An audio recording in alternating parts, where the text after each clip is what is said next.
Hello, hello, you guys. Today is the day before weigh-ins for me. Honestly, the hardest day of prep, to be honest with you. It's full of anxiety. You're worried about making weight, and it's just 2 thumbs down for me. I don't know. I hate this day. So right now I'm going to head to Trader Joe's and get my snacks for post weigh-in. I am so excited to just have all the sweets. I'm really craving sweets and donuts and like apple fritters and like pumpkin donuts. So that's what I'm looking for at Trader Joe's. Let's go get some post weigh-in snacks. Here we go.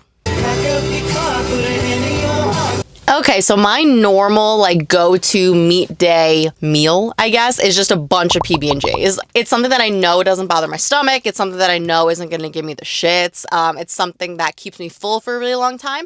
So I always pack a bunch of PB&Js, and then I go for a lot of sweets because I just have a really big sweet tooth, and a lot of salty things to be able to hold on to as much water as I can post weigh-in. So that's what we're looking for today. Sweet things, chips, salty things. Here we go.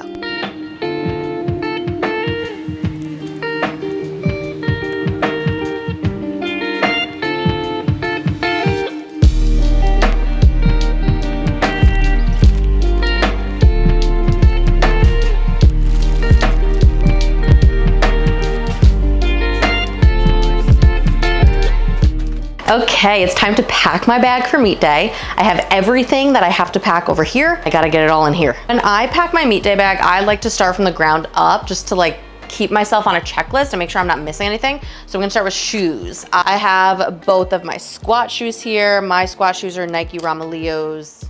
I think they're the 2s. Yes, the 2s. I also have my deadlift slippers. My deadlift slippers are Notorious Lift Sumo soles.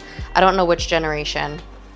I'm sorry. Okay, shoes, knees. My knee sleeves, both of my Pioneer knee sleeves are right here. Knees, underwear. Don't look at it. I'm just kidding. Underwear. I don't know why I have 2 pairs, just in case I shit my pants, I guess. Underwear, bra. I don't know if I want to wear this bra, actually. This bra kind of, hold on. That bra kind of digs in weird. Where's the other one that I took out? I took out another one and now I can't find it. Oh, is it this? Yeah. Bra option 1, bra option 2. I'm an overpacker when I go on vacation, when I pack for my meet day. Like, I am just an overpacker through and through. Okay, bra, shirt. Oh wait, I forgot socks. Hold on. I'm not doing very good at my checklist. I have my regular socks. My friend actually got me these really cute cat socks. And then you also need deadlift socks. So you have to have a pair of socks that comes up to your knees for deadlifts so that you don't bleed on the bar or anything like that. Shirt. I have my Lucky Meet Day shirt. I've been wearing this same shirt for all my meets since I think my 3rd powerlifting meet, and this will be my 10th powerlifting meet. So it's just like my Lucky Meet Day shirt. Olive green is my color.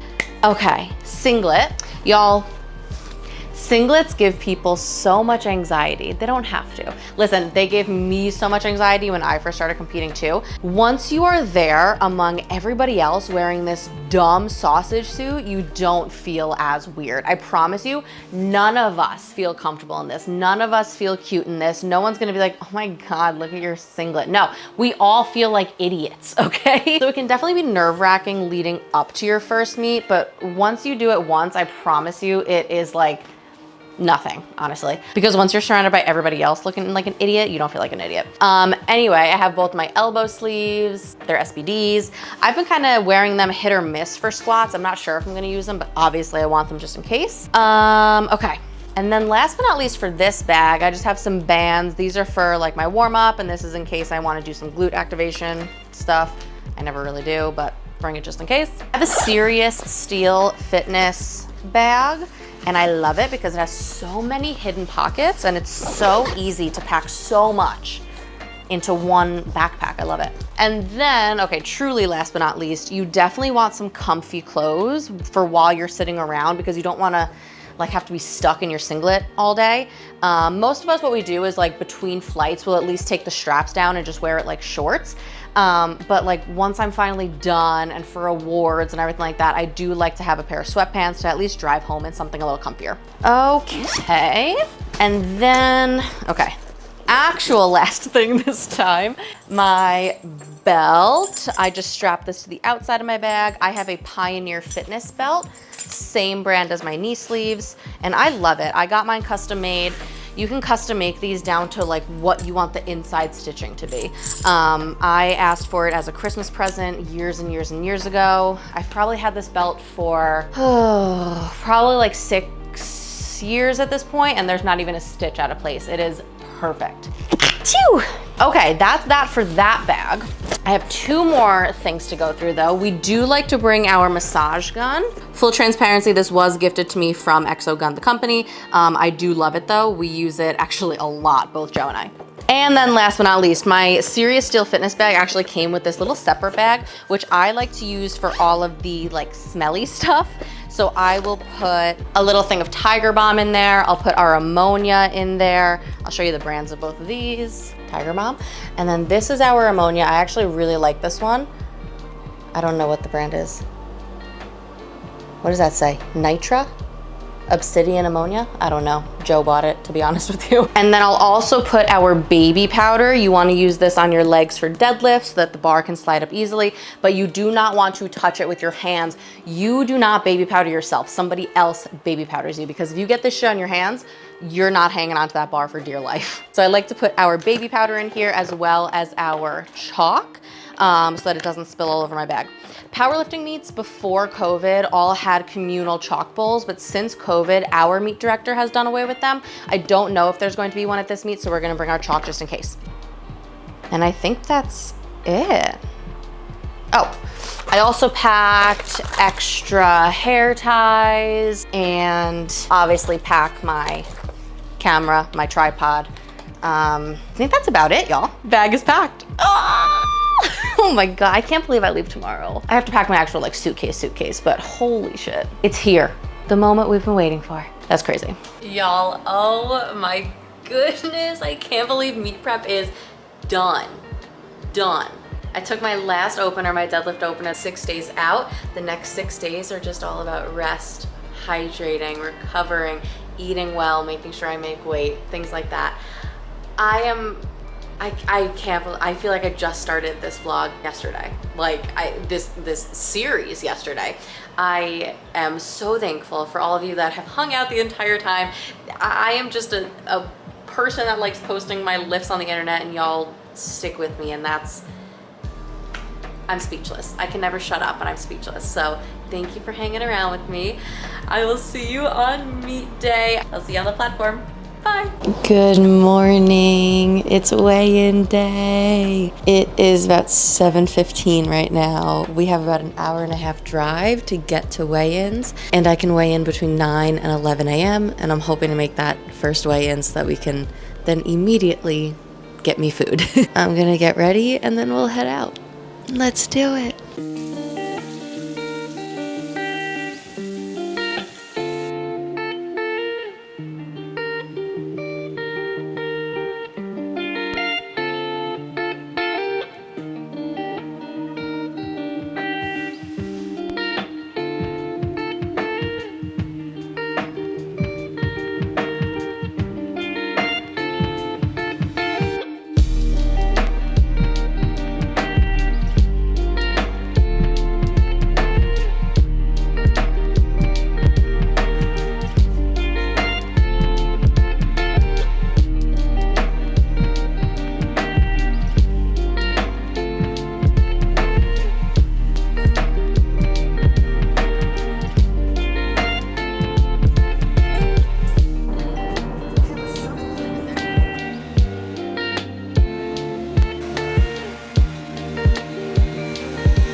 Weight has been made, check-ins are done. Let's go eat.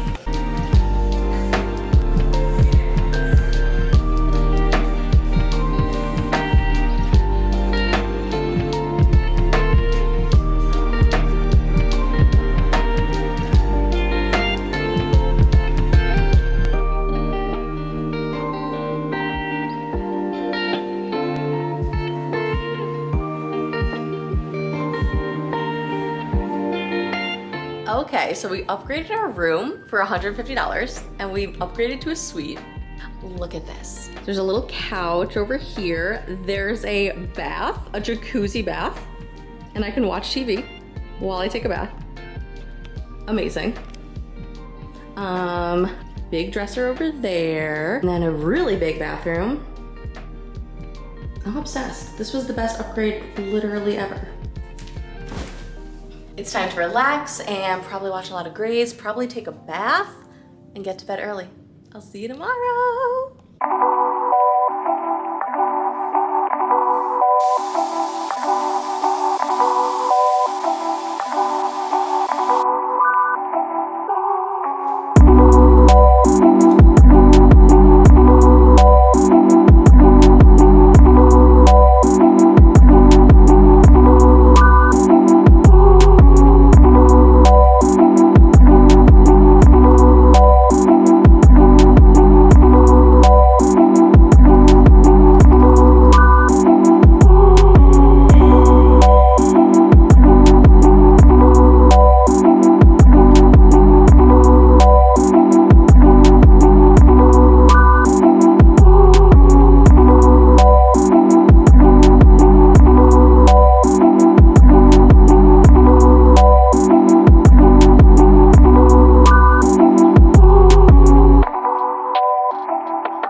Okay, so I bombed out on my squats. I didn't make any of my squats, which really sucked. I physically made 2 of them, but they got called for depth. And then I got my first up, but it got called for depth. I didn't get my second up because I tried to fucking sink it. And then I got my third up, but again, it got called for depth. So I am technically disqualified. There's so many of us that are bombing out today. So if I wanted to, I could go home. I am, after chatting with Joe and my friend Ashley, I decided to stay for bench and deadlift. I just don't get a total, so none of these lifts count for anything. It's just like, hey, you're already here. Do you want to max out? So I am going to stay for bench and deadlift. But yeah, this feeling really sucks, and I don't like it. That's that. So on to bench for no total, but that's fine. Okay, so I bombed out of my meet. I'm sitting here about 10 days after my meet, and I am feeling much more at ease with what happened. I learned a lot. I have a lot of very specific goals for my off season now, one of which is never allowing myself to miss depth ever again in my life. You know, I feel like a real powerlifter now. Listen, I've had bad meets before. I've had meets where I've gone 4 for 9. I've had meets that I've only made my open. I have had really bad meets before. But bombing out just feels, how you say, worse. But honestly, I was talking to one of the judges after the meet. She actually came up to me after my deadlifts. I only took 2 deadlift attempts. What's the word I'm looking for? Scratched, that's the word I'm looking for. I scratched my 3rd deadlift because 391 moved like booty. That's another off-season goal, is force myself to become a deadlift specialist against all odds. Because my squat blew up, but my deadlift did not. But honestly, I find that is pretty common for powerlifters, is especially when you get to like the cusp of your strength, Sorry this is making no sense. My ADHD is all over the place today. But I find that that's really common for powerlifters at kind of like the cusp of their strength, or like the edge of their strength, that have really, are at the top of their game, is that your squat and deadlift don't progress at the same time. It's usually one or the other. So hopefully I can just, maintain my squat and finally progress my deadlift forward. But what was I saying? Oh, one of the judges came up to me after my second deadlift attempt, my last deadlift attempt, and she said, I just want to say it looks like you're having so much more fun now that there's no pressure. And that stuck with me. That really stuck with me, because she was so right. Now that there was no pressure, it was just like, let's just lift. And I am very, very proud of myself for, I told myself this was going to be an easy video to make. I was very close to leaving.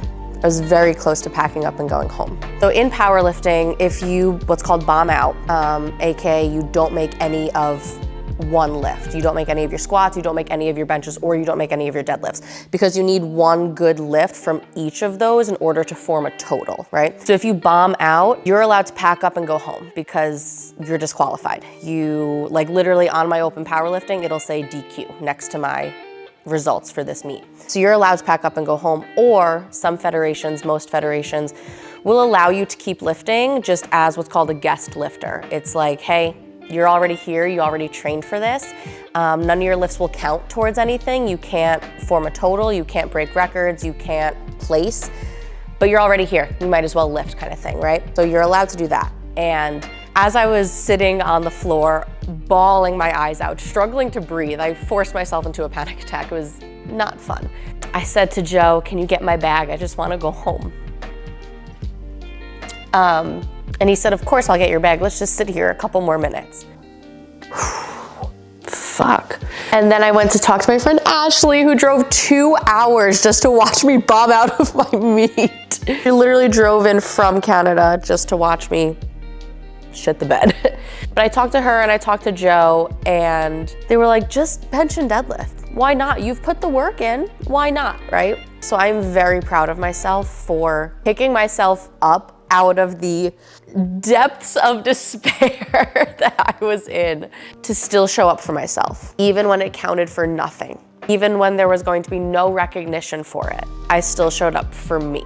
And for that, I'm really proud of myself. Because I kept thinking, what would I do if this was my lifter? If this was my athlete, would I let them pack up and go home? Absolutely not. Absolutely not. So why am I going to treat, sorry, I hit my mic. So why am I going to treat myself any differently, right? You've trained for this. You put the work into this for months. Now it's time to see what you're made of, right? So all of that just to say, I am very proud of myself, even though it was the worst, like nightmare scenario, dude. I showed up for me, and I'm really proud of myself. Okay, now let's stop crying and let's go through the actual results. Let me go fix my makeup real quick though. Okay. I also grabbed water because I just realized it's almost noon and I haven't drank literally any water today. Okay, so going into meet day, I had a really, really tough weight cut. I don't really talk about this part a lot on my page because of the body neutral aspect that I promote and live myself daily, but it is a part of powerlifting. It's just part of the sport. It's something that has to be done sometimes. So one of my goals this off season is just to be a little bit more mindful about where I'm kind of sitting in my weight class, not doing anything drastic, just, sometimes making some smarter decisions. I had a lot of fun with food in my off season, and that kind of made my weight cut a little bit tougher. So I weighed in, I think like 0.2 or 0.3 pounds underweight. So it was a close one for me, but I did it. Okay, now let's get into squats, bench, deadlift. I did pay for a media package, so we're going to use the clips from the media package to go over this. I'll probably put myself in a little small box down in the corner. All right, so I opened my squat with 152.5 kilos, which is 341.7 pounds. Let's take a look at it.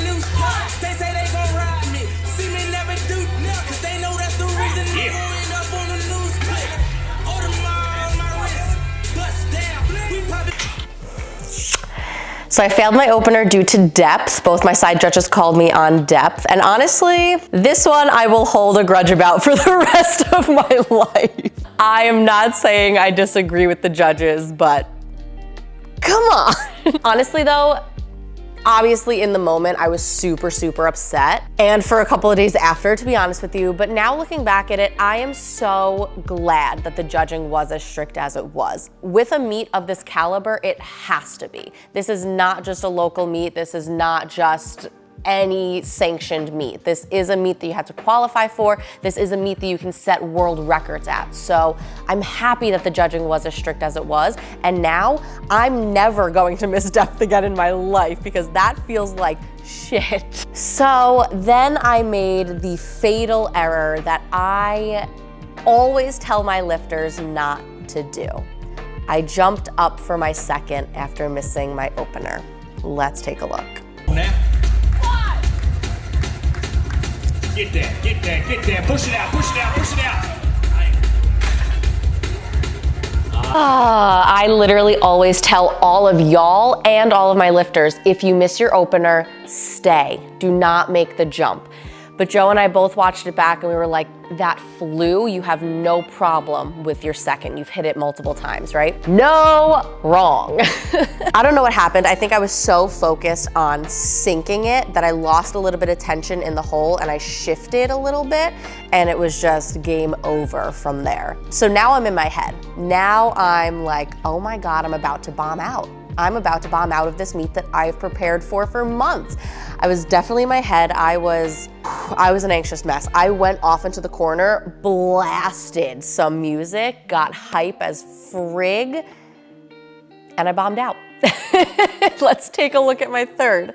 I stayed for my third, which was the same as my second, which I'm just realizing I didn't say before. 165 kilos, which is 363.8 pounds. So I stayed for my third and I physically got it up, but I got called for depth again.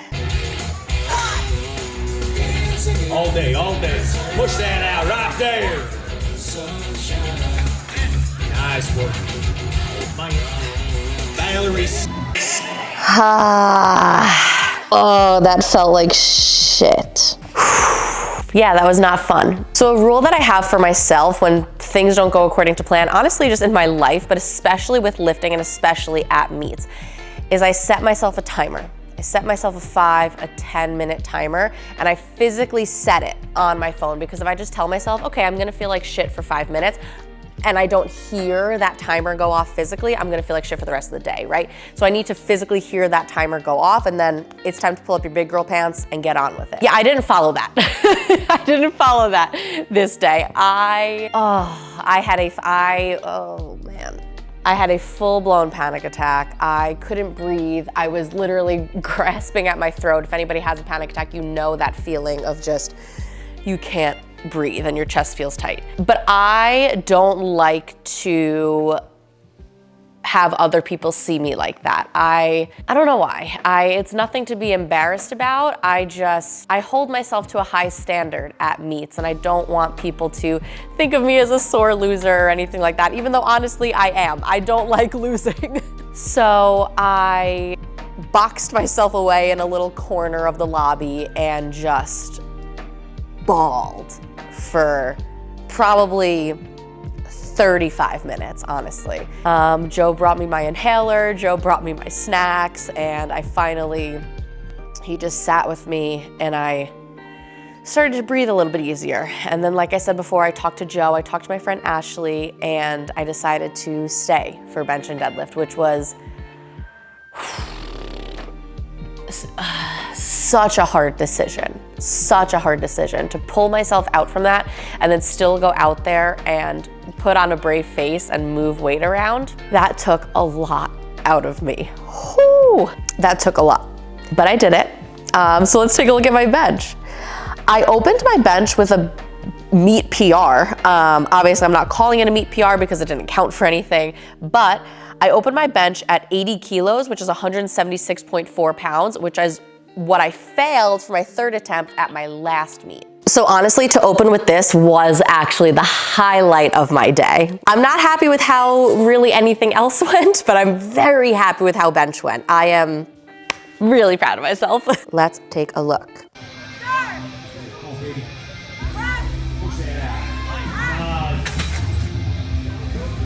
Like, that moved so well. I was so happy with that. I was actually a little bit nervous because in the warm-up room, my last warm-up I took at like 154 and it kind of moved like ass. So I was a little bit nervous going out onto the platform, but the bench out on the platform was much nicer and much stickier than the benches in the warm-up room. So it moved so well. After that, I bumped up to 85 kilos, which is 187.4. And it moved the best that 185, 187, 190, whatever, has ever moved. Push that out, Katie. Come on. Push that out. I did it. With the biggest smile on my face, I did it. And then after that, I jumped to a Hail Mary 87.5, which is 192.9. I didn't think I was gonna make it, but I was like, you know what? It's just a 2.5 kilo jump. Let's do it. Let's watch. Push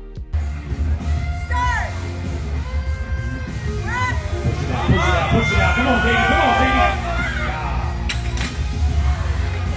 Katie. But honestly, after that, I was just like, it's fine. I did what I came to do, which is get that 187. So I was really happy with that. My goal for my bench this off season is just to continue growing it incrementally. I don't think it's gonna like explode, but just start chipping away at even bigger numbers. Maybe hit 195, 200. All right, and then deadlifts. Deadlifts did not go how I wanted them to go. Nothing really went how I wanted them to go except for bench, but deadlifts were not my friend come meet day. Deadlifts and I have had a very tumultuous relationship over the years. I opened with 167.5, which is 369.3, and it moved really well. Let's take a look.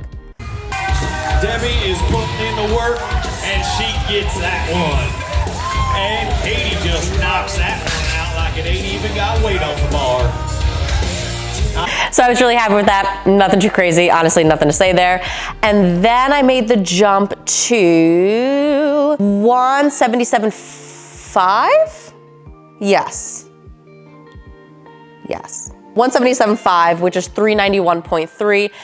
And it moved like poop. Somebody put glue on the floor, I swear. Yeah, this did not move how 391 should. Did I say 391 or 396? Hold on, now I'm second guessing myself. I think I took 391, but if I find out that I didn't, I'll put it on the screen. Let's take a look. It moved like butt. Come on. Come on now. Get it. Yeah. Come on. Get it. Yeah. Hey, that's a good one right there. Dude, what the hell? I thought about giving up on that lift. That lift took like 10 minutes, it felt like. I thought about giving up on that lift probably 5 separate times throughout the lift, but I didn't, and I somehow locked it out. So yeah, those are my meet results. I obviously was hoping for a much different outcome, but I think the growth that is going to come from this is going to be much larger than if I had a good meet. So I'm excited to see what the off season brings. I wrote myself the most horrific, brutal, disgusting off-season program. I'm going to be squatting twice a week, deadlifting twice a week, and benching 4 times a week, which is honestly pretty normal. If I could get another squat variation in there, I would like to, but I want to see how my hip holds up with 2 squat variations first before I toss in another one. The goals for this off-season again are never let myself miss depth ever again in my life. Force myself to become a deadlift specialist against all odds and just continue to grow my bench. So I'm excited to continue to take y'all through that with me. I will see y'all in the off season. I might just ease back into YouTubing a little bit just to make sure that I don't burn myself out. So I will see y'all in the off season. Bye.